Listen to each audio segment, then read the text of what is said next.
Hi, everyone. I am Kelly, and this is Vote Her In. Vote Her In is a collaboration between Two Broads Talking Politics and author Rebecca Sive. And Rebecca, of course, wrote the book Vote Her In, Your Guide to Electing Our First Woman President, which we came close to doing. We're at just not quite 100 days of our first woman vice president. So exciting celebration for that. And I'm going to turn it over to Rebecca to introduce our guest. And when Rebecca introduces our guest, you'll understand why I am wearing my RBG shawl. So hi, Rebecca. Hi, Kelly, and good to see you, especially in that shawl.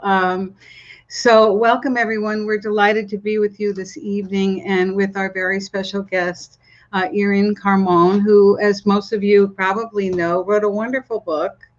Here it is, best-selling book and an evergreen book. And we thought that given the times we're in and some of the issues that are before the Biden administration, before women electeds, that it would be a good time to check back in and talk about RBG and what she has meant to us, the lessons she's taught us, and how she became the transformative public figure she is, and was. I think that's something I really wanted to delve into with Irin.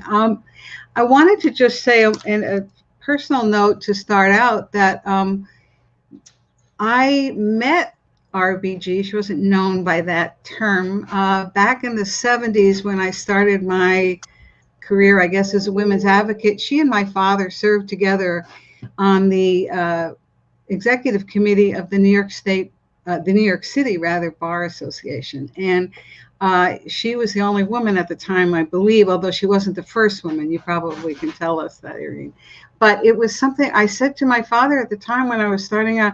I said, I would really like to meet her. Can I meet her when I come to New York from Chicago sometime?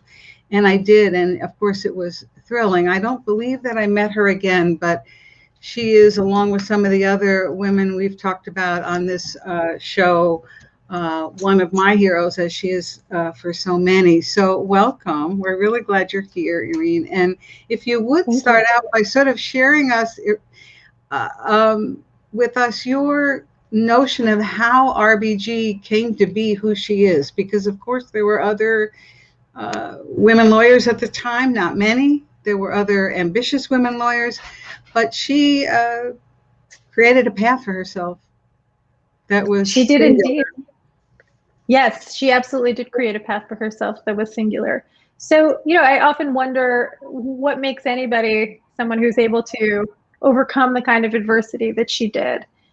You could take a look at somebody's life and say she lost her mother at a young age. She almost lost her young husband to cancer.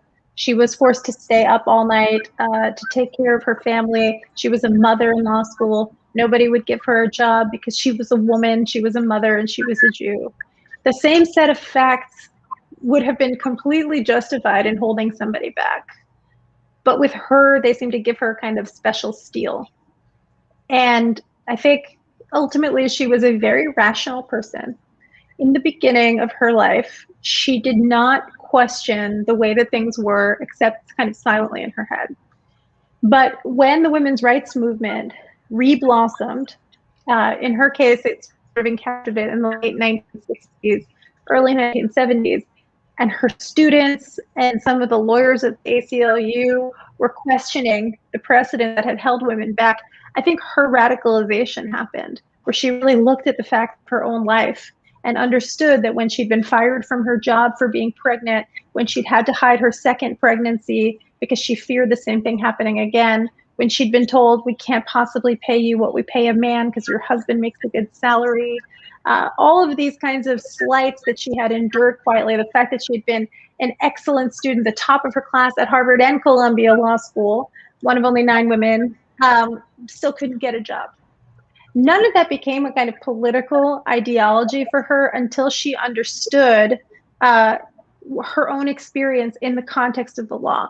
And she understood that for more than a century, the Supreme Court had enshrined gender discrimination as part of the US Constitution, had said that it was a favor. I think it just really offended her sense of rationality. I mean, this is somebody who truly loved the law, and she thought it was arbitrary and diminishing of individual humanity to say that the law could dictate what it meant to be a woman and also dictate what it means to be a man. And so I think she really saw that as both an intellectual and a humanitarian challenge. And somehow she had a brilliant mind, but we know that that's not enough. She had a fierce determination that I think her early life had really instilled in her. And that combination, combined with, she often gave credit to the fact that people like Polly Murray and Dorothy Kenyon had laid the groundwork with the activism and the ideas that they had begun long before her. And her students, those questioning, rude baby boomers who showed up in her classroom, were the ones that forced her to actually question. So I think it was a combination of who she was, and she always said that it was about the time that she lived in. So I have the young readers edition that I have shared with my sons. And in both the young readers edition and the grown-up version of this book, you have a section called How to Be Like RBG. And can you talk a little bit about why you and your co-author wanted to include something about how to be like RBG, and what the qualities that you think that we can all sort of bring into our own lives, and how that helps us as women activists? I mean, in so many ways, she was extraordinary. And I think it feels almost impossible to imagine living a life the way she did. I mean, she barely slept. That said, she also set an example of integrity, of work ethic, of justice, that I do think gives us an example to follow, is something to strive for and to emulate. And so we really wanted the book to have a lot of different entry points. We had the annotated briefs. We had the written through narrative that drew on reporting and research. We had the illustrations. We had her notes, the note that Gloria Steinem sent her to thank her for advocating for the ERA. And so we also thought, why not have some practical advice here too? So some of my favorites from How to Be Like RBG: bring along your crew. That was one that was all about giving credit to others, to the work that others did. And RBG did this by listing as co-authors. I mentioned Polly Murray, who was a Black, trans, or lesbian feminist legal writer, really just the intellectual inspiration both for Justice Ginsburg and Thurgood Marshall in the important Supreme Court cases that they brought. She listed Polly Murray and Dorothy Kenyon as co-authors on her first brief to the Supreme Court to give them credit for the ideas that they had pioneered. And so bring along your crew, it really is about giving credit to the people who taught you in an important way that often doesn't happen in intellectual and activist movements. I remember that one of them is having a sense of humor. That's very important. Justice Ginsburg actually had a very dry sense of humor, and so I think a lot of people missed it, but she really could get in a little dry barb here and again. And then I think that another one that I think about a lot is, I can't remember exactly the catchy headline that we had about it, but it was about representation.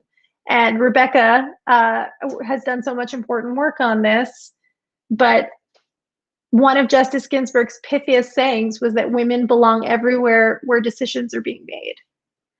And that is all kinds of decisions in public life, decisions in the domestic sphere. Women belong everywhere, including running things. So that's definitely a way that we could try to be like RBG, is to always represent. And speaking of running things, and you may know this, we really were prompted to try to do this podcast to be a part of the movement to help elect a woman president and inspire and educate as much as we could, but also to make the case that women belong everywhere, right? And that women belong in particular in a place where they really are so missing, and that is executive office. And so one of the things I wanted to ask you about is about this notion of executive office. And it occurred to me just earlier today that, of course, while judges or justices are not executives in the classic sense of the term, they are each, in with their own domain, and in a way have a kind of power that is executive. So I wanted to ask you sort of a two-parter here about what you observed from studying her and talking with her about that aspect of her personality and how she was in charge, as a judge, mm-hmm. right? Even when she mm-hmm. was dissenting. And secondly, if you could share from your own perspective, from your knowledge of Israel, having been born there, and of the U.S. politics, what you see as the opportunity for women, and particularly women lawyers, to seek executive office. How ought they go about it when we have had such woeful underrepresentation so far? Both places, one prime minister, right, Golda Meir, one vice president, and that's it. Yeah, it's pretty pathetic. Well, so with respect to Justice Ginsburg, I think certainly she was an executive of her chambers, and her clerks deeply respected her. She held herself to a very high standard. She also held her clerks to a very high standard, not in an abusive way, just in an extremely detail-oriented and focused way, in which she always counseled her clerks, young people who worked for her, help her draft decisions, help her research, to get it right and keep it tight. But getting it right meant doing mountains of research, and it meant, really giving due to the other side, really thinking about the fact that somebody was going to win and somebody was going to lose, and how to approach that with great integrity. I do think often about the fact that it was easier for the public to love RBG because she never asked for their votes. And there's a difference, right, between having Bill Clinton eventually, and by the way, it took him a while to get there, but Bill Clinton eventually give you the nod, literally in the rose garden, handed her the rose in effect, but she never asked the public, choose me. And my friend and colleague, Rebecca Traister, has often pointed out how people are much more likely to respect and admire women when we don't perceive them as seeking power. And RBG was never in a position to seek votes. And it certainly wouldn't have been in her temperament, because she was a reserved, shy woman who was a giant intellectually and an incredibly precise lawyer and then judge. She was not the kind of person who was going to glad handle. And in some ways, I think people fell in love with her because of that unlikeliness, because of the counterintuitiveness of her persona, that it wasn't this kind of out there, thumping the table kind of person. But as to why so many countries have a piss poor record on women's leadership, I mean, your guess is as good as mine. Again, I think it gets to the same dynamic where we have had baby steps, right? I mean, the representation in Congress and the sheer diversity of it is something that hardens me. People like AOC modeling a different kind of political leadership that has far fewer compromises than we've seen. And I think she really does a lot of really exceptional things with the way she communicates with the public in particular. But even AOC, the moment that she was perceived to be a barrier to, one facet or another of the left agenda, some people on the left turned on her. And so, I certainly don't need to tell you two the penalty that comes when you really do exercise that kind of authority and you dare to do so as a woman. It's one thing to be the one who is, holding down the fort for the man. But when you yourself are the one asserting that power, you are suddenly the threatening bitch. I really hope that we overcome that. I hope that by the time my daughter can vote, this will be an archaic conversation, in the same way that, the precedents that RBG helped swoop away sound ridiculous to us now. Women couldn't tend bar, women could barely serve on juries. But this one is very stubborn, and I think it is almost deeply psychological. It gets to the deepest emotional and systemic issues that women have, that women face when they dare to get out of those boxes. And speaking of that, just a quick follow-up. You mentioned that Bill Clinton took a long time to get to RBG as his choice, and as I understand it, Mario Cuomo was his first choice. Is that right? Yes. Mario Cuomo was his first choice and said no. Right. He took a long time, and then he was like, he's going to give it to, I think Bruce Babbitt, the Interior Secretary, was another candidate. I mean, he really dragged his feet until he got to RBG, and then RBG dazzled him. And to this day, it is probably the part of the Clinton presidency that he's most fondly remembered for. Mm-hmm. So it's even, I mean, I guess to your point and to our point that we all know about how hard this is, even a guy like Bill Clinton, who, you know, with a strong wife, among other things, among other strong women around him, had a hard time getting there. And we're now talking 40 years ago, right? Almost. So yeah, I mean, and Stephen Breyer was also a candidate for RBG's seat, and he wound up getting the nod the second time. And you know, so it was like, okay, we nominated a history-making woman, but let's go back to the white guy after that. Yeah. Right. And definitely, you know, George W. Bush didn't feel any kind of, I mean, I guess there was Harriet Mears, but ultimately he had 2 men confirmed to the Supreme Court, one of them to replace Sandra Day O'Connor. So yeah, it's too easy, I think, to revert. And of course, not all women who are on the Supreme Court now, look at Justice Ginsburg's replacement, share the values of lifting up all women. So it's a double-edged sword, I think. Yeah. So we've been talking about RBG's career and her life that led to her career. I want to ask too about your career, and can you sort of trace for us your career going, you know, you were at Jezebel and CNN and MSNBC, and you write for New York Magazine, sort of trace that for us, the lessons you've learned along the way, and especially those lessons that you think, you know, if we want to raise up other women, that could be useful to other women writers. Yeah, I think I've really, you know, RBG talked about how she benefited by having lawyer skills at a time when the movement was ascendant. I feel that I benefited from being a journalist who's interested in women's lives and in gender and politics writ large at a time where editors and publications finally have realized that those are very important and that readers care about them. So when I graduated from college, Jezebel didn't exist, but the vision of Anna Holmes brought it into existence, and many other things followed from there. So for me to have a job writing about gender at Salon or MSNBC or now New York Magazine is something that I really owe to the people who came before me, who created that as a beat. And I think, so some of the things that I learned along the way are how important it is. People tend to talk about the importance of mentors, and I think that is really important, and mentoring other people is important, but not enough, I think, is said about how important it is to cultivate relationships of integrity with people who are coming up with you and with your peers, and to not be kind of grabby or competitive or too competitive. I guess everybody's a little bit competitive. But how important it is to show yourself as somebody who has good values, has integrity, boosts other people's work, does good work, doesn't just do it for the attention or the press, because sooner or later you are going to be the person attacked for one reason or another. And it's been me a couple times for things.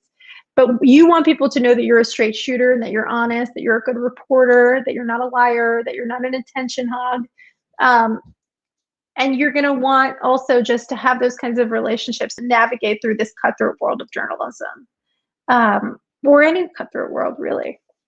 So I feel like actually building strong relationships with the people who are your cohort and doing it really intentionally in a way that doesn't feel transactional is really important. Yeah, that's it. I'm gonna stick with that one because I feel like I haven't heard that one as much.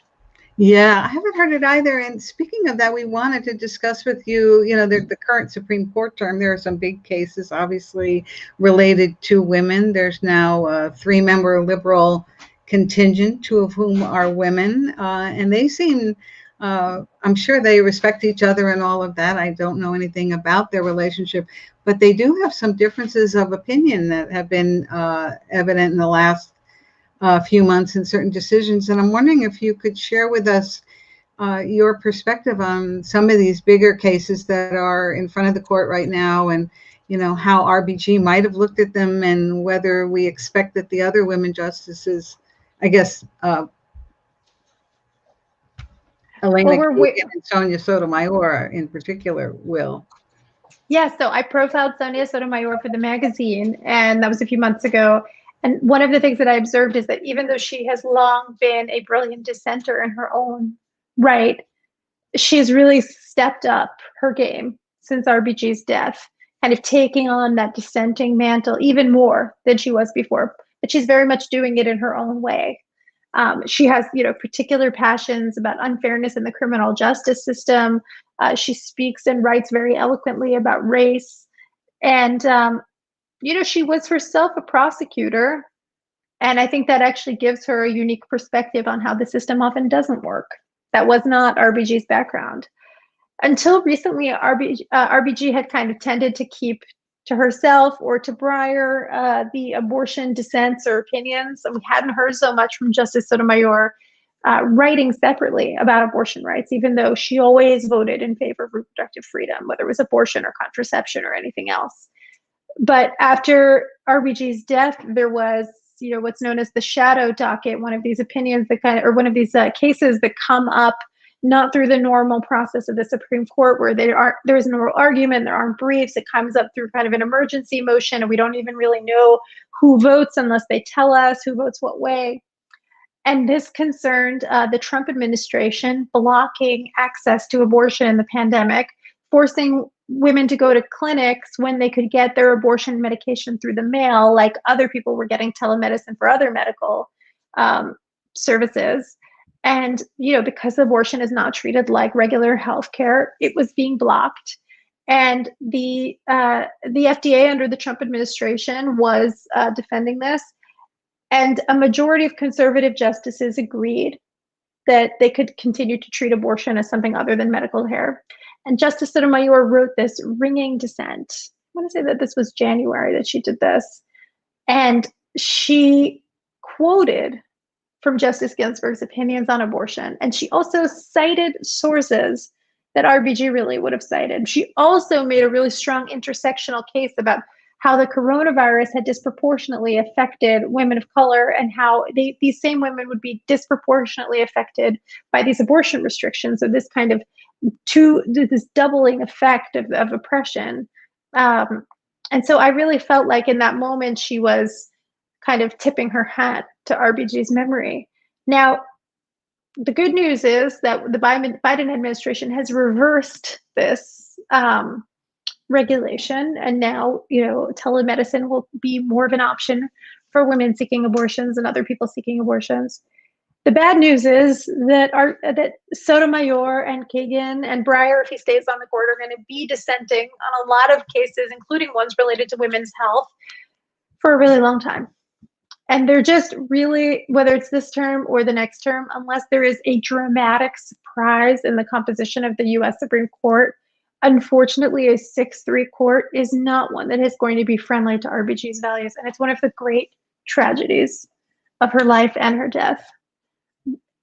Ultimately, the biggest change on the Supreme Court was when Kennedy retired, because he would have been sympathetic on certain issues, at least. I think that was the end of it. But to then have the math be even more uncompromising, such that we're no longer even relying on John Roberts to throw us a bone the way he did in the last abortion case, it's pretty grim. It's pretty grim. And we are, of course, now waiting to see if Breyer retires and makes way for the first Black woman justice. Right. And related to that, I just wanted to ask a follow-up question.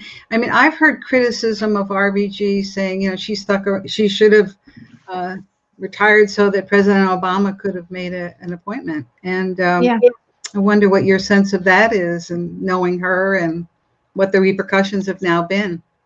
Yeah, I think it's very obvious that she should have retired under the Obama administration, because unfortunately she was not immortal.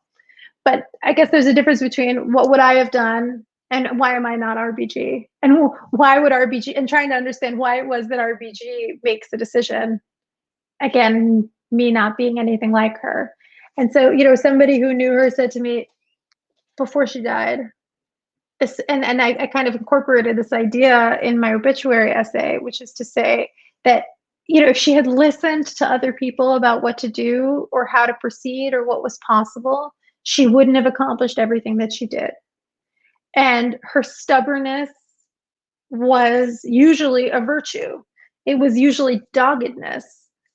I really do think she felt like she could hold out. She was not the only person who also didn't believe that Donald Trump would be president. She really thought that Hillary Clinton would appoint her successor. If Merrick Garland had been confirmed to the US Supreme Court, she would have been the de facto majority leader.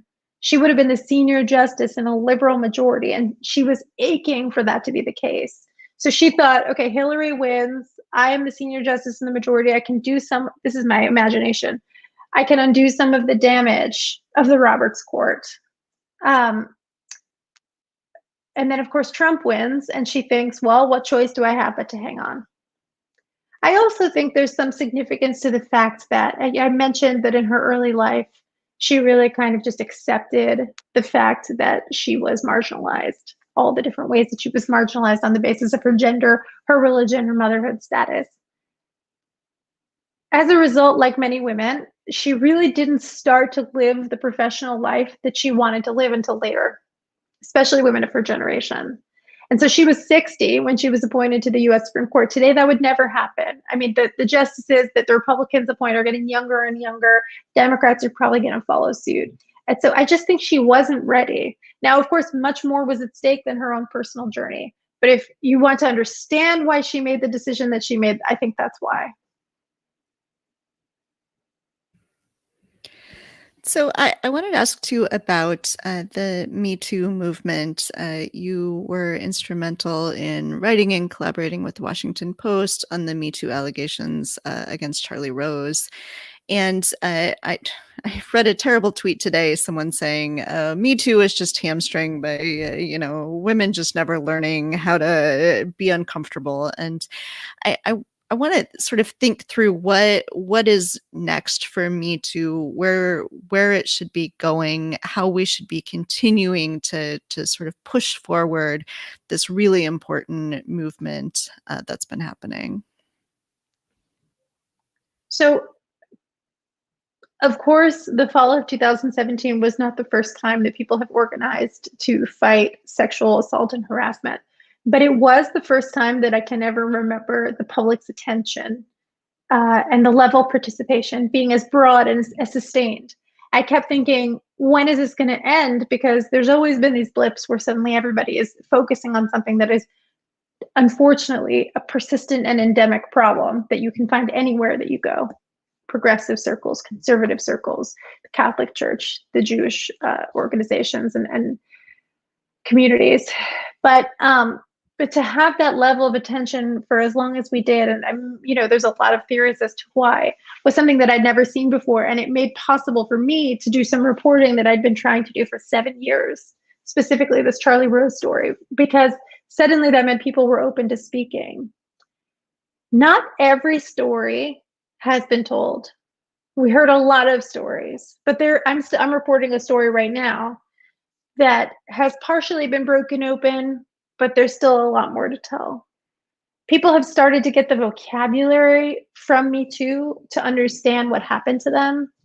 I speak to people all the time who they chose to report only in the last couple of years because they suddenly understood that what they'd understood to be vaguely bad, but they blamed themselves, or they didn't think that it was worth doing anything about, they can now see differently.